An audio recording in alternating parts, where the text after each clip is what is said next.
लेकर आइए, उनका नामकरण होगा। धन्यवाद महाराज, धन्यवाद। गुरुजी, बड़ी जल्दी हार मान गया। अपने शत्रु रामा के पुत्र के नामकरण में शामिल होकर कौन से अपमान का रसपान करने वाले हैं आप? हमारे शिष्य, कभी कभी शत्रु को जीत से रोकना जीत से बड़ी जीत सिद्ध होती है। अब पंडित रामाकृष्ण का सब कुछ छिन जाएगा और वो फिर वहीं आ जाएगा जहां था। गुरुजी, पंडित रामाकृष्ण से तो सब कुछ छिन जाएगा, परंतु आपको क्या मिल जाएगा? मिलेगा, मिलेगा। नामकरण करने का अवसर तो हमें मिलेगा। फिर देखना, ऐसा नाम रखेंगे उस बच्चे का कि सबसे अधिक वो अपने नाम से डरेगा।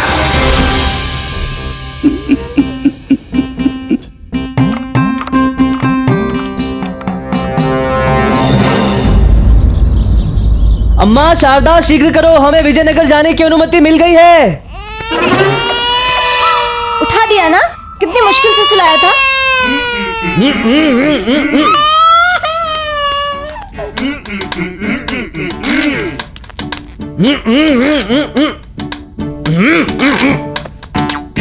मैं तो खुशखबरी देने आया था।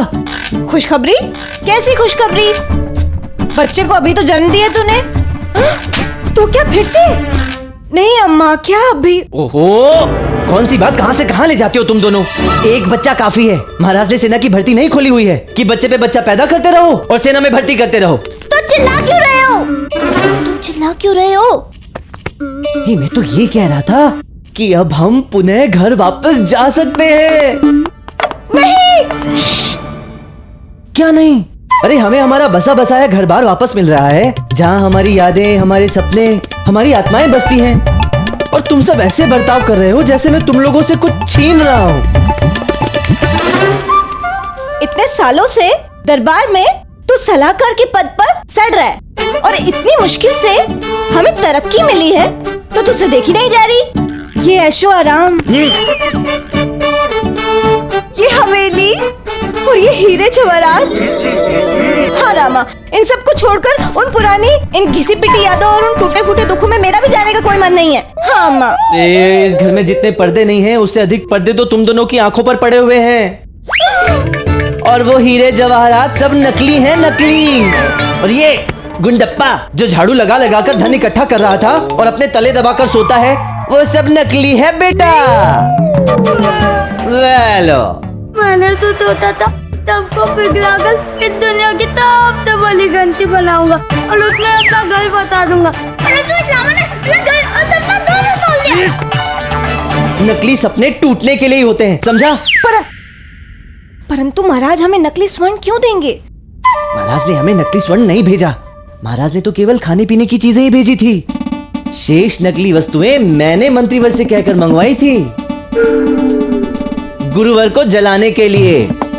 उन्होंने हमारे बच्चे को अपशकुनी घोषित किया ना, उसका प्रतिशोध लेने के लिए। मान गए बापू, तुम्हें तो 7.5 दिन भी नहीं लगे मेरी 7.5 मिटाने में। पर ये हवेली तो असली है ना?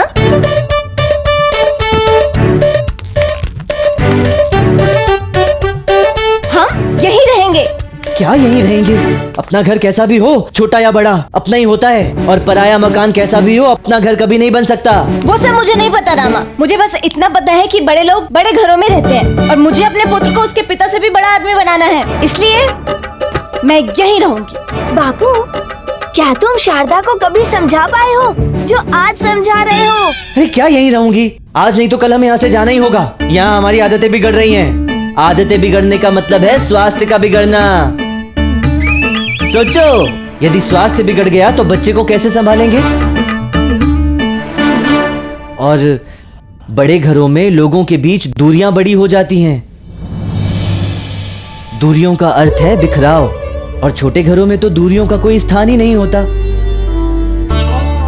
वहां पूरा परिवार एक होकर रहता है, एक दूसरे का सुख दुख बांटते हुए, है ना अम्मा? बापू, मुझे तो लंगोट गीली करने की आदत है। आप ऐसी बातें करके मेरी आंखें गीली कर रहे हैं। शारदा, अम्मा, घंटी कुमार, तुम भी समझ जाओ कि घर बड़ा नहीं, हृदय बड़ा होना चाहिए जिसमें सबके लिए स्थान हो। चलो चलते हैं। ये हुई ना बात। महाराज, नाम मात्र एक शब्द ही नहीं है जो किसी व्यक्ति को पुकारने और जानने के काम आता है। नाम तो किसी भी व्यक्ति की पहचान का आधार स्तंभ होता है। तो आज जिस नामकरण के लिए ये दरबार आयोजित किया गया है वो तो पंडित रामाकृष्णा और उनकी धर्मपत्नी शारदा देवी के सुपुत्र के लिए एक ऐसा शब्द होगा जिससे वो जाना जाएगा, पहचाना जाएगा, पुकारा जाएगा। अतः उसका नाम शुभ मुहूर्त और कुंडली के अनुसार होना चाहिए। क्षमा करे गुरुवर, परंतु कुंडली की कोई आवश्यकता नहीं है। ये तो सिद्ध हो चुका है कि बालक भाग्यशाली है, विजयनगर राज्य के लिए भी भाग्यशाली है। तो आज हम ये घोषणा करते हैं, इस बालक का नामकरण होगा और नाम यदि बालक का है तो नाम का चुनाव भी स्वयं बालक ही करेगा।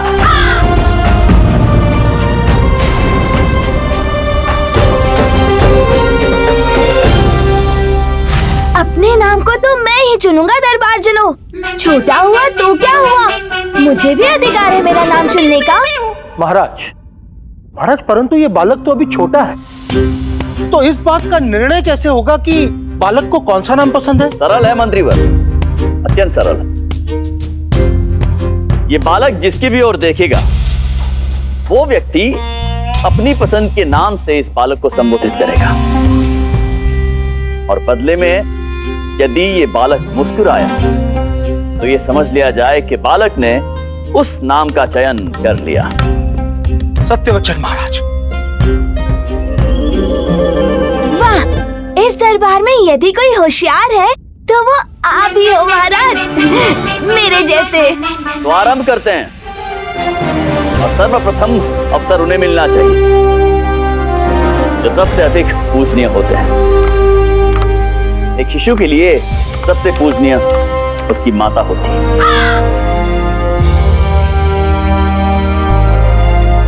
गुरुजी, क्यों महाराज की पूरी बात सुने बिना ही बेलगाम घोड़े की तरह दौड़े चले आ रहे हो? अरे गुरुजी, पीछे लौट आओ, क्यों दरबार में अपना अपमान करवा रहे हो? आ जाओ, आ जाओ। महाराज, हम भी तो यही कहने के लिए आगे आए थे, परंतु आपने हमसे पहले ही कह दिया। यहाँ कोई भागने की प्रतियोगिता हो रही है क्या, जो सबसे आगे भागा जा रहा है, नाम चुना जा रहा है? एक बार मेरा नामकरण होने दे, तेरा नाम और निशान मिटा दूंगा। जानता नहीं क्या, पंडित रामा का बेटा हूँ। आइए शारदा देवी।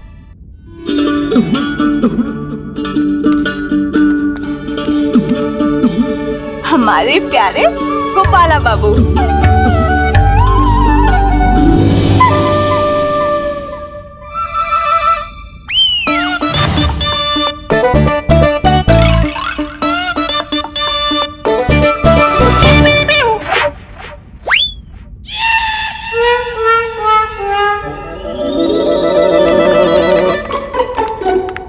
मेरे प्याले भतीजे ने मुझे उतल दिया है नाम चुनने का, मेरा प्याला बल्लामा।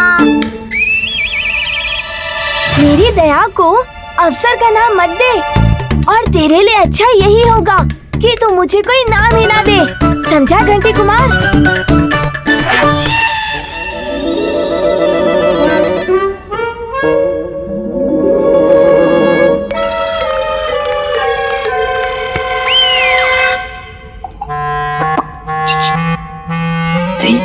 देख मूर्ख,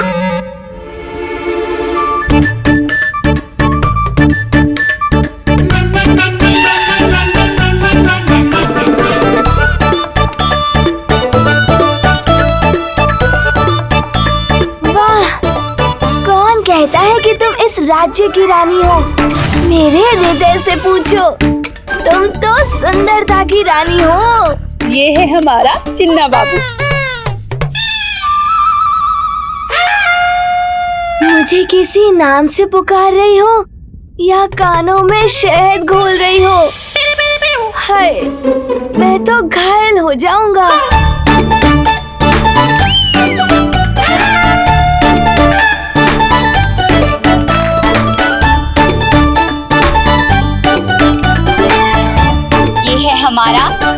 धनिया राम, मिर्च कुमार, हल्दी बाबू।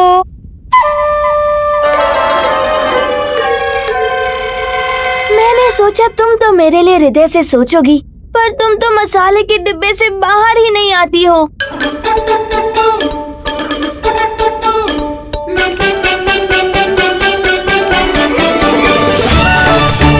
अब हमारा अवसर है महाराज।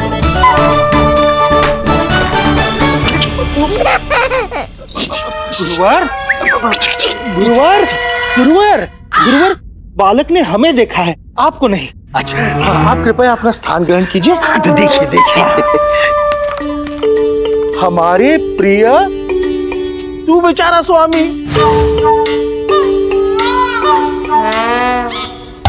हंसो हंसो। जीवन शुरू हुआ है और ये मोक्ष की ओर ले जा रहा है। यदि कभी मैं बाबा बनने की सोचूंगा तो आपके नाम पर विचार करूंगा।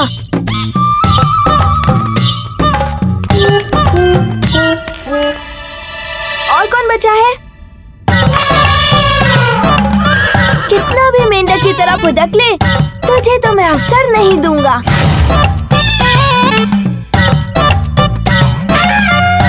अब हमारी बारी। प्रभु के प्रसाद की भांति ये पुत्र आपके जीवन में आया है पंडित रामकृष्ण। अतः हमारा सुझाव है कि इस बालक का नाम प्रभुदेवा होना चाहिए। पंडित प्रभुदेवा।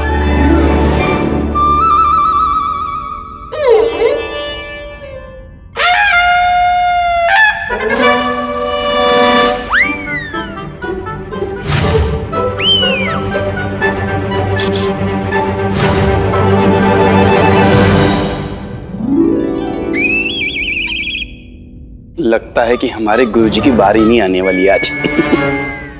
रुकिए महाराज, हम पंडित रामाकृष्ण से बड़े हैं तो पहले अवसर हमें मिलना चाहिए। परंतु गुरुवर, इस बालक ने आपको नहीं पंडित रामकृष्ण को देखा है। ना मंत्री जी, ये छोटा सा बच्चा है, मासूम सा बच्चा है, इसे क्या पता कौन बड़ा पंडित, कौन छोटा पंडित, कौन पूजनीय पंडित। व्यर्थ के उपदेश मत सुना गुरु घंटाल। तूने जितने ग्रंथ देखे नहीं होंगे ना, उतने मैं माँ के पेट से सुन के निकला हूँ। महाराज, पहले गुरुवर को अवसर मिलना चाहिए। आइए गुरुवर, आइए। उचित है गुरुवर। जी महाराज।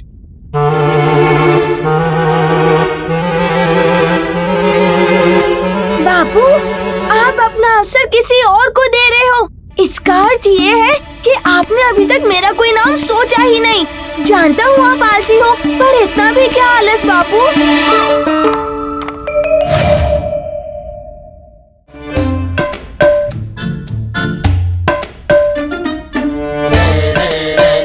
महाराज, हमारी ब्रह्म दृष्टि कह रही है कि इस बच्चे का नाम भ से होना चाहिए। वही इसके लिए अच्छा होगा। तो इसलिए हम इस बच्चे का नाम भूतनाथ रखते हैं।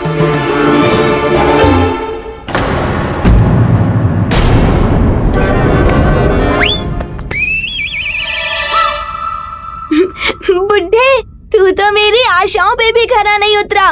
मैंने तो सोचा था तू कोई अपनी शक्ल से भी भयानक नाम सुझाएगा। पुत्र भूतनाथ। हंस दे, हंस दे।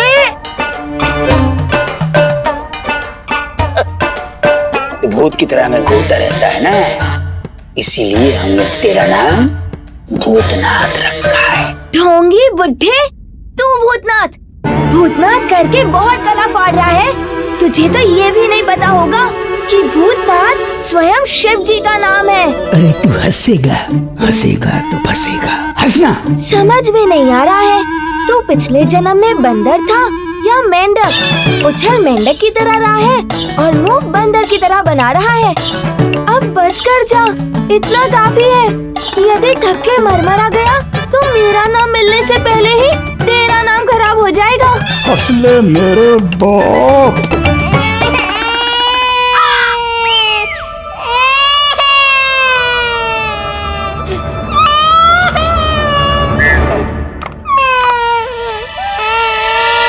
चुप कर।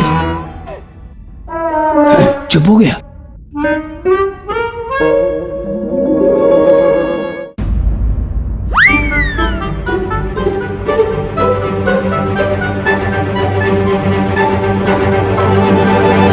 पंडित रामकृष्ण, आपके पुत्र ने पुनः आपको अवसर दिया है। कोई नाम सोचा है आपने अपने पुत्र के लिए?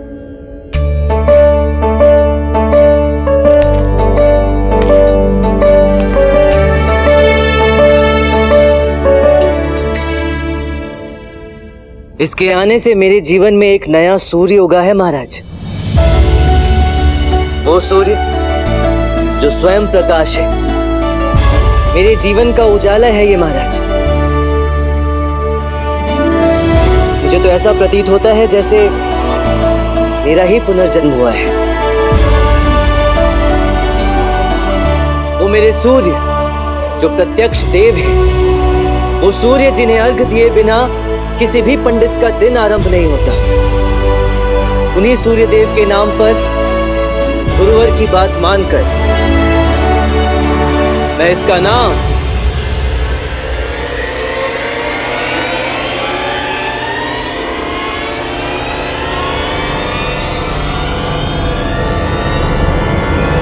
ह से भास्कर रखता हूं।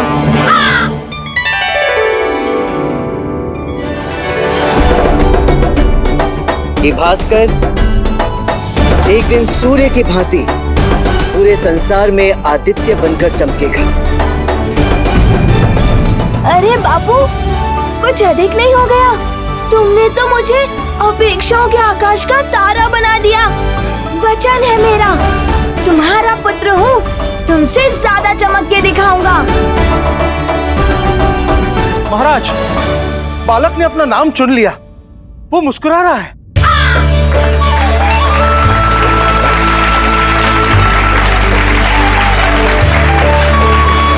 अद्भुत, बालक ने स्वयं अपने नाम का चयन कर लिया। हम ये घोषणा करते हैं कि आज से इस बालक का नाम पंडित भास्कर शर्मा होगा। साधो साधो साधो साधो साधो साधो साधो साधो। गुरुजी, इस भास्कर के उदय में हमें आपका सूर्य अस्त होता हुआ दिख रहा है, हमेशा हमेशा के लिए। भूतनाथ कहीं का।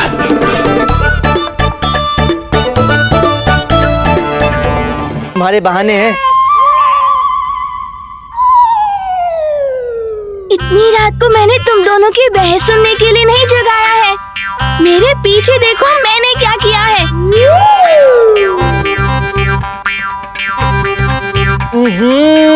शारदा, इसने अपनी लंगोट गंदी कर दी है। इसका तीसरी बार है ये। हाँ, इसका तीसरी बार है, लेकिन सफाई करने की बारी आपकी है। गिनती ही करते रहोगे या मुझे साफ भी करोगे? मैं क्यों करूं? मुझे नहीं आता। मैंने कोई शिक्षा ली है क्या लंगोट बांधने की? क्या है? शौच ही तो है। अब इसके लिए भी क्या मुहूर्त निकालूं? चलो लग जाओ और लंगोट बदलो। लो आ गई लठबाज, जो बिना बोले सबसे सारे काम करवाती है।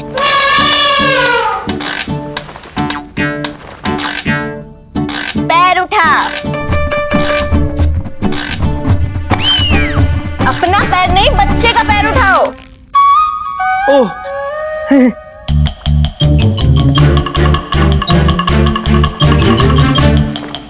दोनों पैर उठा। उठा रहा हूँ।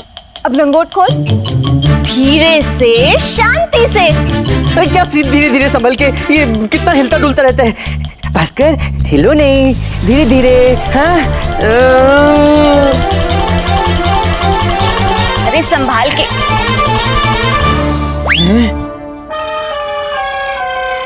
अम्मा, ये इतना छोटा सा है, इतना सारा सामान निकालता कैसे है?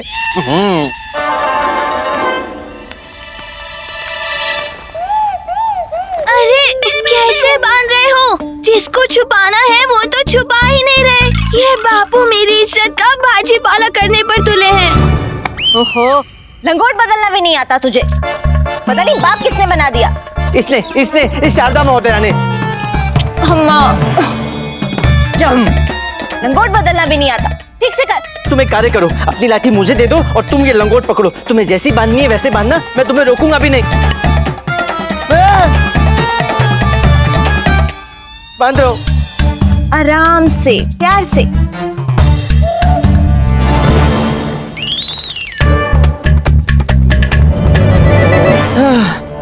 बहुत हुआ, अब सो जाता हूँ। सुबह भी तो रो रो कर उठाना ही पड़ेगा इनको। शारदा, मुझे लगता है इसे नींद आ रही है। इसे नींद आ रही है या आपको नींद आ रही है? हाँ, मुझे भी नींद आ रही है। दरबार भी तो जाना है ना मुझे। 24 घंटे दरबार दरबार दरबार करते रहते हो। ये मत भूलो, किसी धर्मशाला में नहीं रहते। घर बार भी कोई चीज होती है। अब तुम घर गृहस्थी वाले हो गए हो, अपनी जिम्मेदारियों को निभाना पड़ता है। अब अगर रात को ये उठेगा ना तो तुम ही उठोगे। हाँ शारदा महोदया, मुझे लगता है कि तुम्हें उपदेश देना बड़ा अच्छा लगता है। तो माँ बनकर तो तुमने गलती कर दी। तुम्हें तो प्रवचन देने वाली कोई साध्वी देवी होना चाहिए था। पति पत्नी के बीच में झगड़े करने के लिए काफी विषय होते हैं, लेकिन मेरे प्यारे पोते के नाम पर झगड़ा मत करो। चाहे तो पूरी रात मैं इसकी निगरानी करूंगी। अरे अम्मा, तुम कितनी अच्छी हो। पता है, मुझे लगता है ना तुम्हारा मस्तिष्क रात में अधिक सक्रिय हो जाता है और अधिक कार्य करता है। बिल्कुल सही निर्णय लिया तुमने। जागो जागो, हाँ जागो, निगरानी करो इसकी।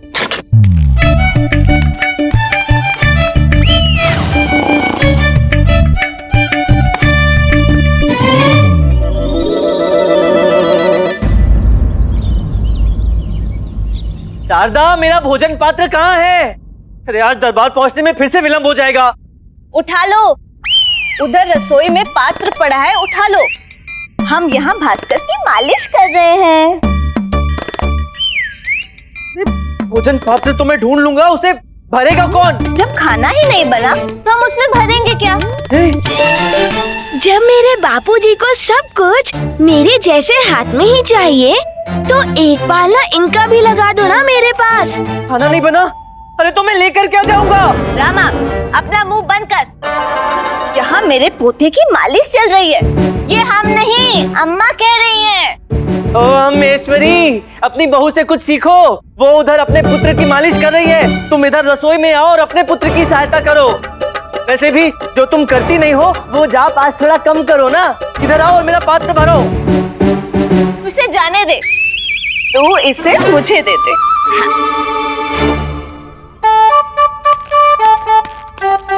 अम्मा, जा तू संभाल ले। हाँ। अरे इसने तो मुझ पे सूसू कर दिया। मैं पवित्र हो गई। रामा, इसका लंगोट बदल। रामा, की लंगोट बदल दे। मुझे दरबार जाना है अम्मा, अन्य दूसरे बड़े कार्य भी करने हैं। तुम ही बदलो, हो सकता है कि एक बार और पवित्र हो जाओ। मैं जा रहा हूँ, लगता है मुझे बाहर से कुछ खाना पड़ेगा आज भी। अम्मा, तो आप इसकी मालिश करके ना लंगोट बदल दीजिएगा। पता नहीं तुम दोनों कब बच्चे को बड़ा करना सीखोगे। अरे अभी इसकी आयु ही क्या है कि बड़े होते होते होते हम भी सीख जाएंगे। क्यों शारदा? मैं दरबार जाता हूँ, पहले ही बहुत विलंब हो गया है।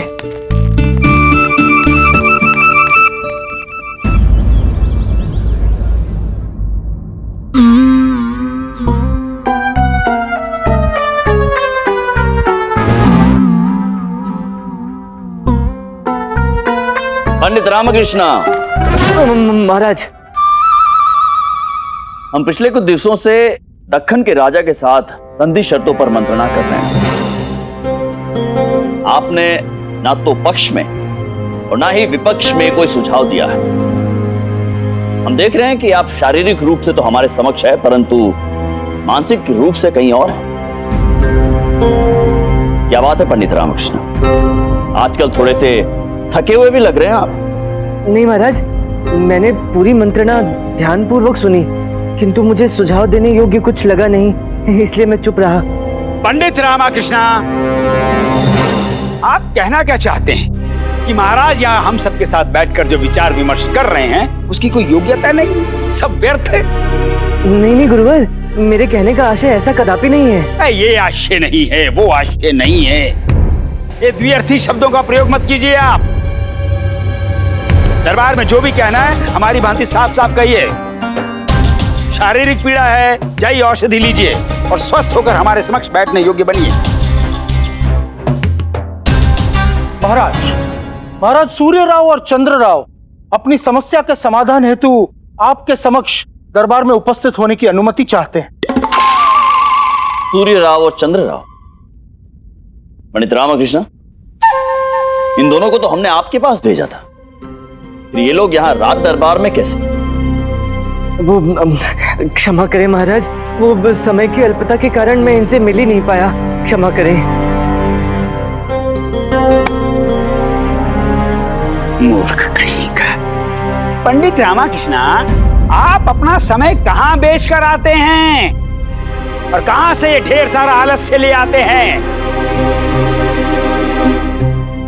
महाराज, कृपया आप सूर्य राव और चंद्र राव को दरबार में आने की अनुमति दीजिए, हम उनकी समस्या का हल निकाल लेंगे।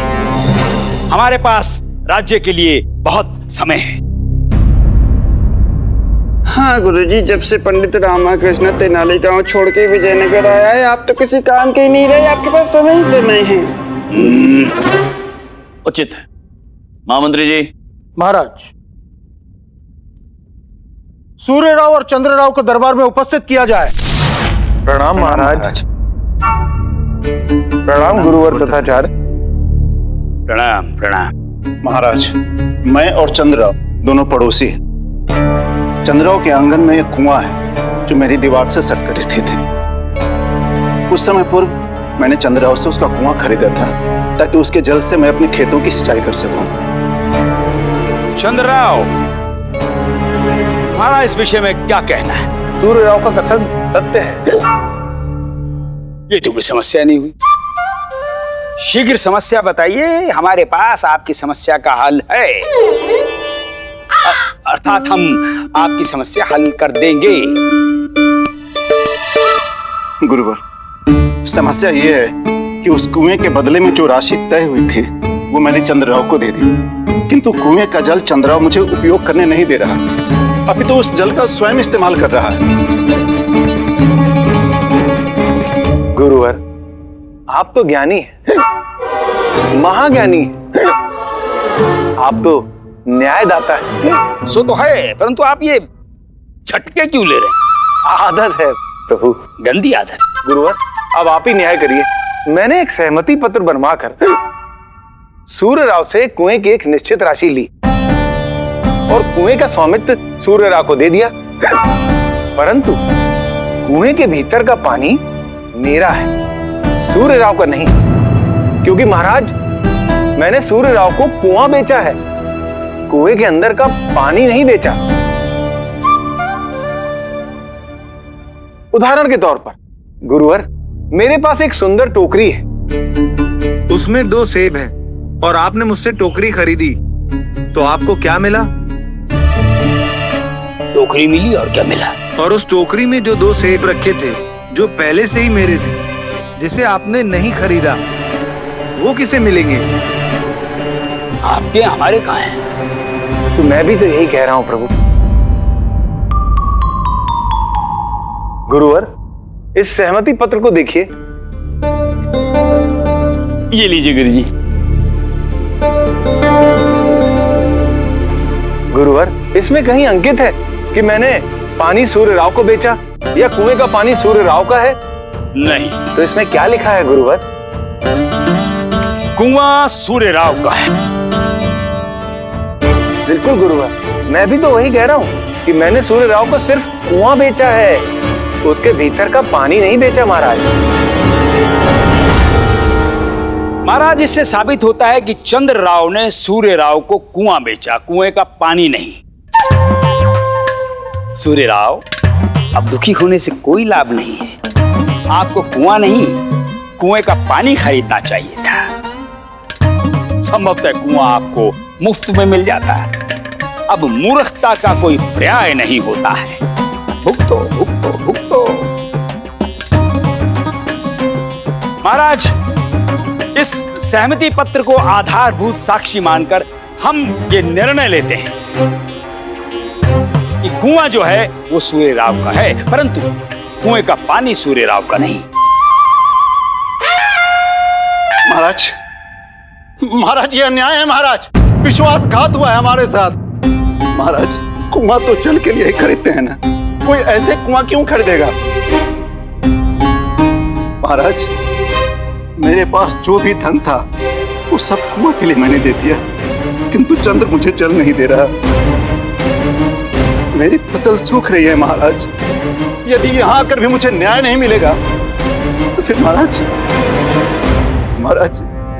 मैं कहां जाऊंगा फिर?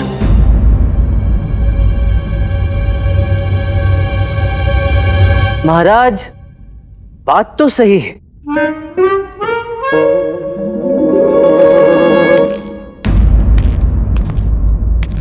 चंद्रराव जी जो कह रहे हैं वो सही है। पंडित रामकृष्ण जी ये क्या कह रहे हैं आप? मेरे पास अब कुछ भी शेष नहीं है, मैं बर्बाद हो जाऊंगा। सूर्यराव जी आप धैर्य रखें, आप ये सोचिए कि पानी नहीं है तो क्या हुआ, कुआं तो आपके पास ही है, आप चिंता क्यों करते हैं? इसमें वाद विवाद करने की कोई आवश्यकता ही नहीं है।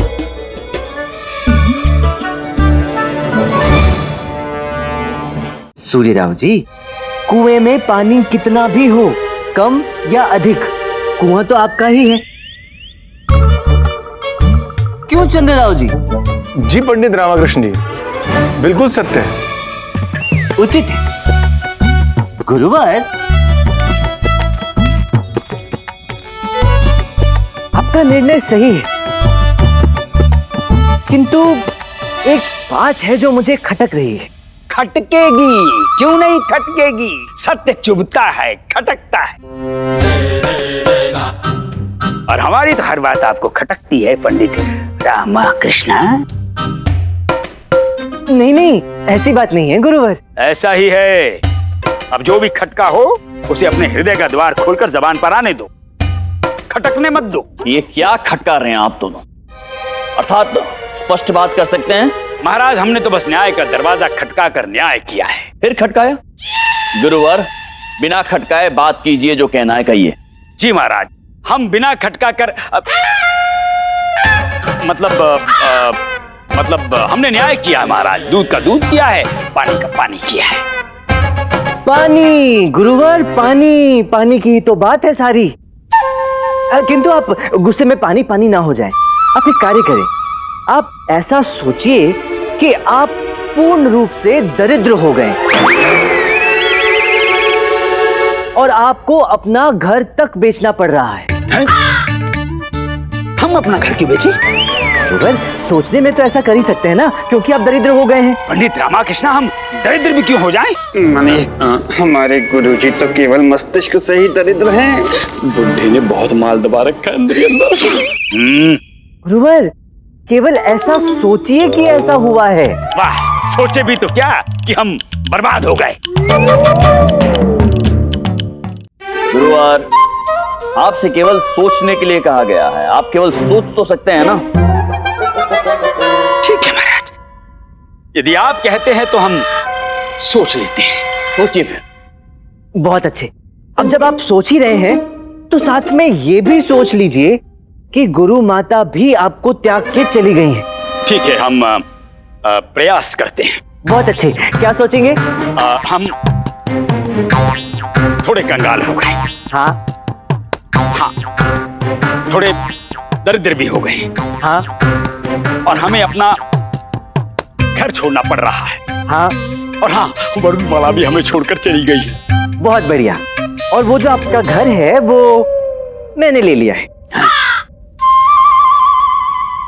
ओ हो, तो ये जो सोचने के लिए आप हमें कह रहे थे उसके पीछे आप ये सोचे कि तुम हमारे घर पर कब्जा कर लो, ताकि हम ना घर के रहेंगे ना घर के रहेंगे, क्योंकि घाट पर तो हम जाते नहीं। गुरुवर आप अपने घर से निकले सर्वप्रथम, अर्थात आपको आपके घर से कौन निकाल रहा है? आपको केवल ऐसा सोचना है, केवल सोचना है। हाँ गुरुवर, आपका घर मैंने ले लिया। अब आप ये बताइए कि उस घर में जो सामान है वो किसका है? वो कुछ वरुणमाला का है, कुछ महाराज ने दिया है। कुछ हमारे शिष्यों का है और बाकी सब हमारा है। तो क्या आप उस घर को छोड़ते समय उस घर में कोई भी सामान छोड़कर जाएंगे? हाँ, अवश्य अवश्य, क्यों नहीं। मात्र घर में आने वाली वायु और उजाला छोड़कर जाएंगे, उसके अतिरिक्त कूड़ा तक नहीं छोड़ के जाएंगे। अर्थात आप उस घर में कुछ छोड़कर नहीं जाएंगे? नहीं। बस यही बात तो चंद्रराव की मुझे खटक रही थी गुरुवर। जब उसने कुआं बेच दिया तो अपना सामान उसमें क्यों छोड़ दिया? कौन सा सामान? पानी गुरुवर, पानी। चंद्रराव ने तो केवल कुआं बेचा ना, पानी तो नहीं बेचा। तो उसने अपना पानी सूर्यराव के कुएं में क्यों छोड़ दिया? हाँ, पानी तो नहीं छोड़ना चाहिए था।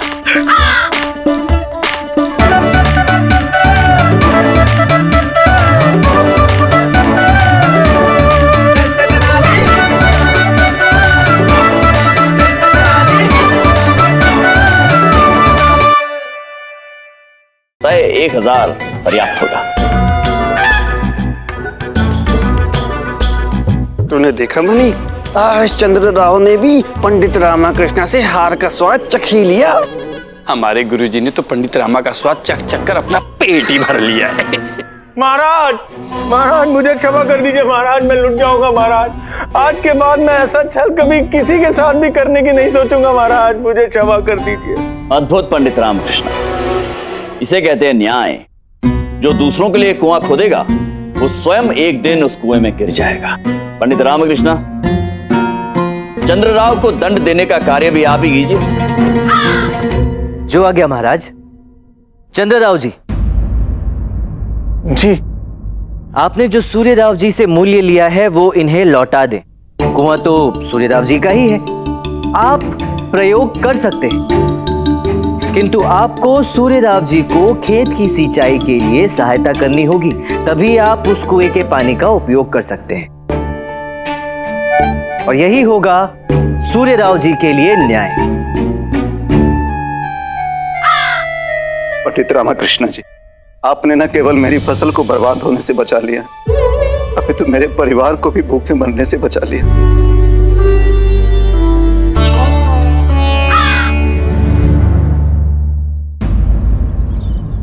देखिए अम्मा, हम आपसे बहस नहीं कर रहे, हम तो बस इतना कह रहे हैं कि आप इसकी दादी हैं, आप इसका लंगोट बदल दीजिए। अब हम भी क्या कितने कितने काम करेंगे ना। काम?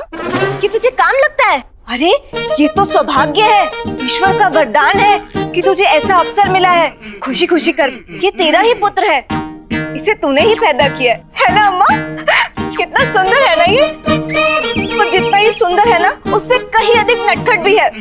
आपको पता है इसकी वजह से कितना काम करना पड़ता है हमें। लंगोट गीली है इसकी, पहले ये बदल। आप चाहे तो आप इसका लंगोट बदल सकती हैं, तब तक हम आपके लिए लड्डू लेकर आते हैं जो हमारे मायके से आए हैं। मैं सब कर दूंगी। लड्डू के लिए नहीं, अपने प्यारे पोते के लिए। मुझे लड्डू नहीं चाहिए, तू जा। ठीक है अम्मा, हम जाते हैं।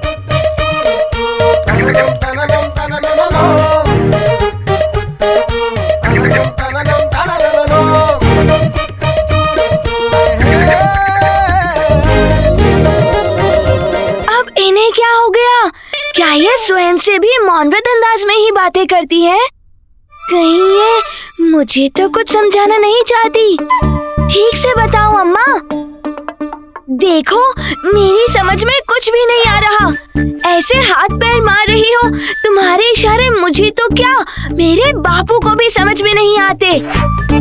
लगता है कि इनके मन में कोई प्रपंच पनप रहा है। कुछ तो गुल खिलाने वाली है ये लठेश्वरी।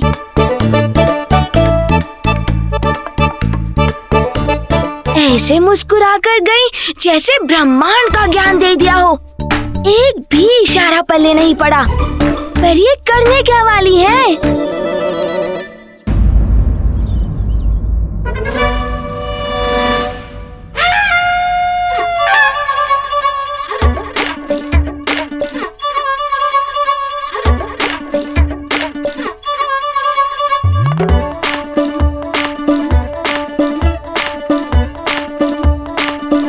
कर क्या रहे हैं आप पंडित रामकृष्ण?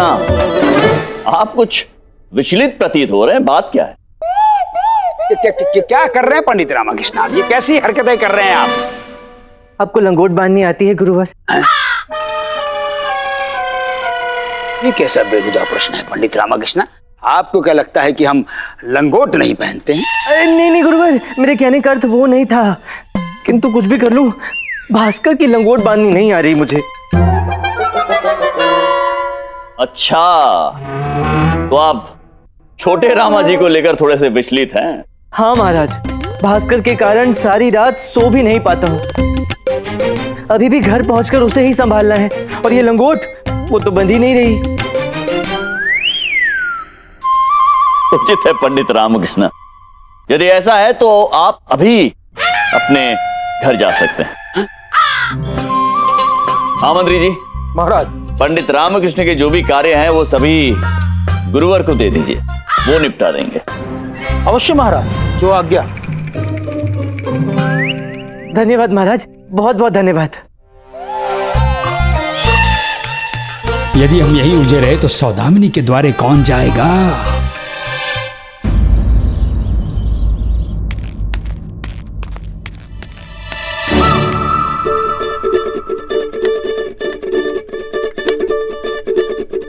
हे भगवान, सारे उल्टे कामों का वरदान तूने मेरे परिवार को ही दिया है। जिसे जागना चाहिए वो सो रही है, और जिसे सोना चाहिए वो जाग रहा है। इन दो स्त्रियों के पास छोड़कर गया था मैं अपने पुत्र को, एक तो निद्रा लोक में है, दूसरी जाने कौन से लोक में है। ओह, कुंभकर्ण की बिछड़ी हुई रिश्तेदार। अम्मा कहाँ है? तुमने हमें कुंभकर्ण के रिश्तेदार बुलाया? वाह वाह, ये सुना, उसकी बात जो कहा वो नहीं सुना। हमें नहीं पता अम्मा का है, हम तो भास्कर को सुला रहे थे, पर वो सो ही नहीं रहा था। फिर हमने उसे कहा कि देख पुत्र, हम तुझे बताते हैं कि कैसे सोते हैं, और हमने उसे सो के दिखाया। और तुम सच में सो गई? हाँ। अब हम उसको झूठ तो नहीं बोल सकते ना, उसे लगेगा कि उसकी माँ झूठ बोलती है, और हम कभी झूठ नहीं बोलते। धन्य हो शारदा महोदया, धन्य हो।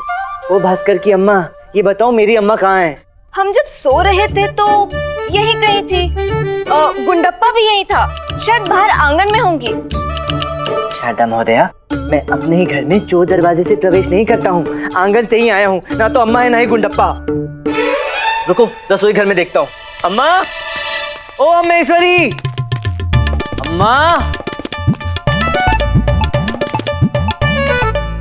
ये लो, अम्मा का लड्डू का पात्र तो यही है, अम्मा को भी यहीं कहीं होना चाहिए। कहीं लड्डू समाप्त तो नहीं हो गए?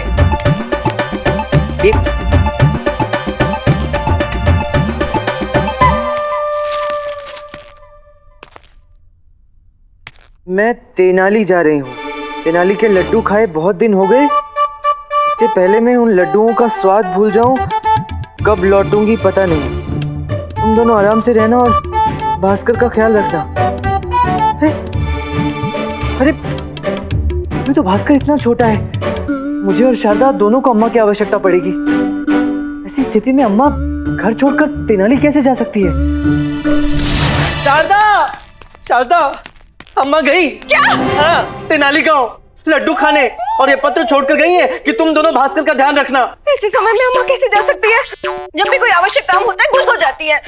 अब भास्कर को कौन संभालेगा? वही तो, कौन संभालेगा भास्कर को? मुझे तो बाहर के बहुत सारे कार्य होते हैं। मुझे भी घर के बहुत सारे कार्य करने हैं।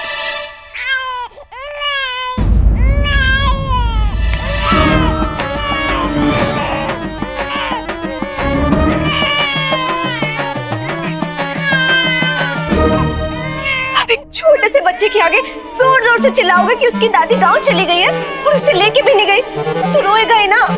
हाँ हाँ हाँ, ले ले ले ले ले ले ले ले ले, तो मेरा राजा बेटा, ले ले ले ले ले ले ले ले ले ले, मेरा राजा बेटा चुप हो जा, ले ले ले ले ले, मेरा लड्डू, मेरा जलेबी। हाँ, हमें इसे नहलाना पड़ेगा। तो जाओ नहलाओ। हमें नहीं, हम दोनों को इसे नहलाना होगा। नहीं क्यों? मैं तो अभी भी दरबार से आया हूँ ना, देखो कितना थका हुआ हूँ। हम इसे अकेले नहीं नहला सकते।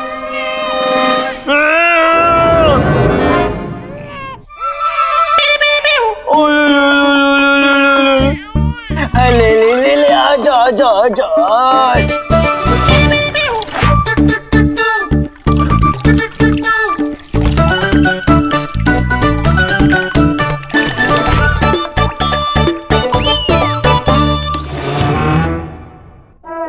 शारदा महोदया, तुम इसे कम मुझे अधिक नहला रही हो। हम तो इसे नहला रहे हैं, यही इधर उधर होके आपको नहला रहा है। अब क्या निशाना लगा कर नहलाएं क्या? ओह शारदा, इतना गर्म पानी? इतने गर्म पानी में तो आलू पूरी बना ली थी। मुझे नहलाओगी तो ऊपर जाऊंगा मैं। लगता है भास्कर को पानी गर्म लग रहा है, इसलिए इतना अधिक रो रहा है। रुको, मैं ठंडा पानी लाता हूँ। ओले बाबा, ओले बाबा।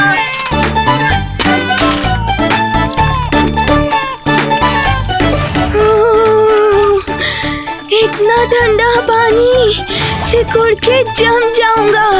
हे भगवान, मुझे अपने आप को खुद ही बचाना होगा। शारदा, ये तो बहुत अधिक ठंडा है इसके लिए। तो अब क्या करें? अब गर्म पानी और ठंडे पानी को मिलाओ एक साथ, मैं संभालता हूँ। हाँ,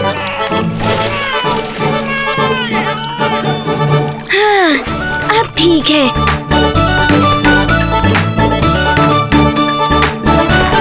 वह शारदा कितना रगड़ोगी, पता ही नहीं चल रहा कि चंदन घिसकर मुझे नहलाया जा रहा है या मुझे घिसकर चंदन को नहलाया जा रहा है। शारदा, अब तुम भास्कर को बाहर ले जाकर पोंछो। मैं नहाने से थोड़ा सा ही बचा हुआ हूँ, वो कमी भी पूरी कर लेता हूँ। ठीक है। ऐसे नहीं चलेगा, हमें अपने इस दायित्व को बराबर बराबर बांटना होगा। एक योजना पत्र बनानी होगी। हाँ, तो बनाओ, अभी की अभी बनाओ। बना लिया है, पहले से ही बना लिया है। इसमें साफ साफ लिखा है कि भास्कर को तुम कब संभालोगी और मैं कब संभालूंगा। अब इसे ध्यान पूर्वक पढ़ लो और इसका ज्ञान प्राप्त कर लो। ये लो। ये तो ऐसी तैयारी कर रहे हैं जैसे किसी शत्रु के विरुद्ध रणनीति बना रहे हो और फिर युद्ध पर जाना हो। अरे मैं शत्रु नहीं, सुपुत्र हूँ आपका।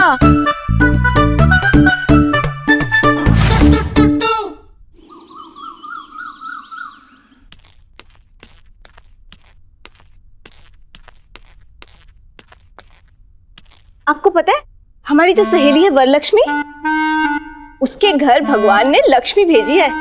वरलक्ष्मी, वो तो याद ही होगी ना आपको। अरे जिसके कारण आपको और अम्मा को लगा था कि हम पेट से हैं। शारदा, गत रात्रि से लेकर अभी तक तुमने मुझे ये बात मात्र 4 बार बताई है। एक कार्य करो, लिख कर दे दो। मैं दरबार में बैठकर जपता रहूंगा और जब कंठस्थ हो जाएगा तो उसके घर जाकर लड्डू भी बांट दूंगा। लड्डू बांटने नहीं जाना, खाने जाना है। वरलक्ष्मी ने सारी सहेलियों को अपने घर अपनी बेटी से मिलने के लिए बुलाया है।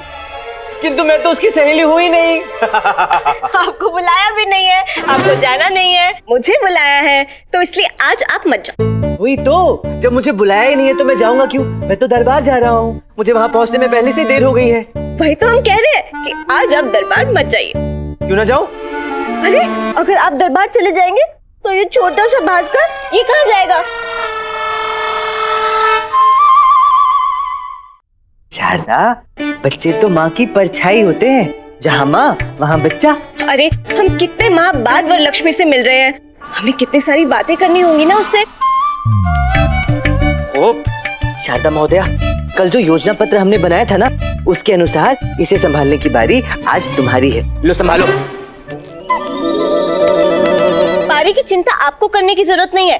हम भास्कर को नहीं बताएंगे कि आज उसको संभालने की बारी किसकी है, और अगली बार जब आपकी संभालने की बारी हो तो हम इसको संभाल कर आज करें हम उतार देंगे। लो पकड़ो। अरे ओले ओले। शारदा, बिना पूर्व सूचना के दरबार ना जाऊं, दरबार के नियमों का उल्लंघन करूं और तो और भास्कर से झूठ भी कहूं। एक साथ इतने सारे गलत काम मैं नहीं कर सकता। हाँ, ये लो। अरे मैं क्या कोई खोटा सिक्का हूँ जिसे कभी इसकी झोली में कभी उसकी झोली में फेंका जा रहा है। विवाह के समय इतने बड़े बड़े वचन दिए थे आपने हमें, और आज जब निभाने का समय आया तो योजना पत्र दिखा रहे हमें। शारदा, बात को समझो, मैं तो योजना पत्र का ही अनुसरण करूंगा। हाँ, तुम एक कार्य करो, तुम भास्कर को वरलक्ष्मी के घर ले जाओ। मैं तो वैसे भी दरबार के रास्ते जा रहा हूँ, मैं जा रहा हूँ। अरे बापू रुक जाओ, मुझे छोड़कर कहाँ जा रहे हो? वहाँ पता नहीं कौन कौन होगा, मैं शारदा और उनके सहेलियों के बीच पक ना जाऊं। चलो भास्कर, वरलक्ष्मी के घर ही चलते हैं।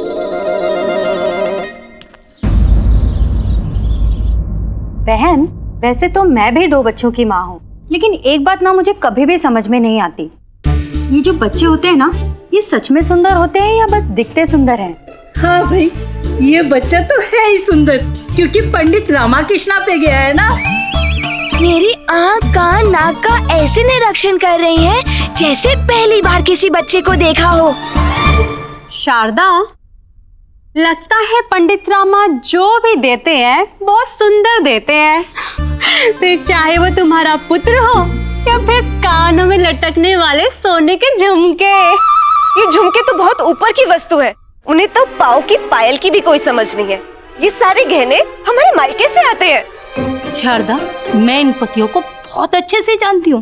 विवाह के कुछ वर्षों बाद ये ऐसे हो जाते हैं जैसे वस्त्र धुलने के बाद या तो फट छिट जाते हैं या उनके रंग बदल जाते हैं। वैसे कोतवालन जी, हम आपसे पूछना चाहते थे कि आप 9 बच्चे और कोतवाल साहब को संभालते कैसे हैं?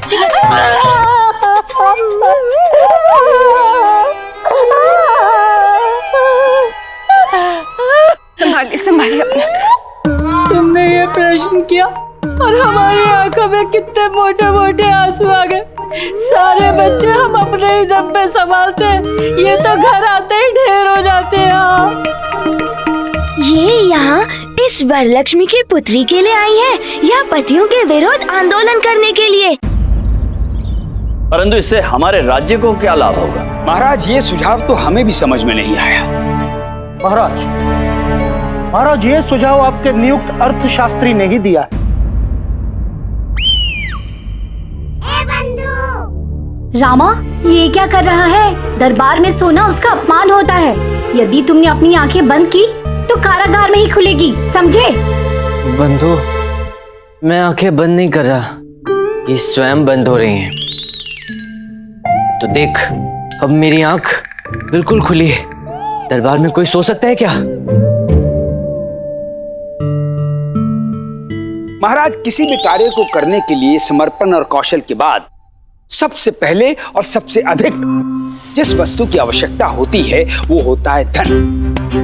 महाराज, राज्य की आय का एक मुख्य साधन होता है प्रजा पर लगने वाला कर, और कर लगाना हर राज्य के अधिकार क्षेत्र में आता है। गुरुवर, कर के विषय में शास्त्रों में जो भी उल्लेख है वो आपसे अधिक कौन जानता होगा?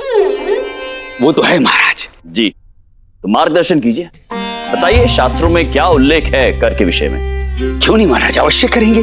हमें तो सभी शास्त्र कंठस्थ है। जी, तो प्रकाश डालिए गुरुवर। अभी डालते हैं महाराज। अब महाराज को कौन समझाए मन कि रास्ता दिखाने के लिए उनसे कह रहे हैं जो स्वयं राह से भटके हुए हैं। हमें भी कई वर्षों से भटका रखा है।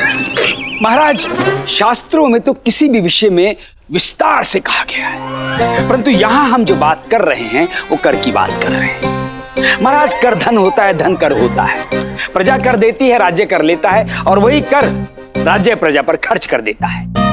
तो महाराज, ये एक चक्र है महाराज, जो चलता रहता है, चलता रहता है और चलता ही रहता है महाराज। अब महाराज, वो महाभारत में देखिए, भगवान श्री कृष्ण ने महाभारत में शास्त्रों का कैसा ज्ञान दिया है। उसमें कहा गया है कि जो कर प्रजा देती है वो कर प्रजा पर खर्च हो जाता है। तो महाराज, कहने का तात्पर्य ये है, भगवान श्री कृष्ण ने महाभारत में कहा है तू क्या लेकर आया था, तू क्या लेकर जाएगा। तो महाराज, इस पर तो शास्त्रों में 6 अध्याय हैं। 6 गुरुवर, आपके कहने का तात्पर्य यह है कि आय का 6ठा भाग कर के स्वरूप राज्य को मिलना चाहिए।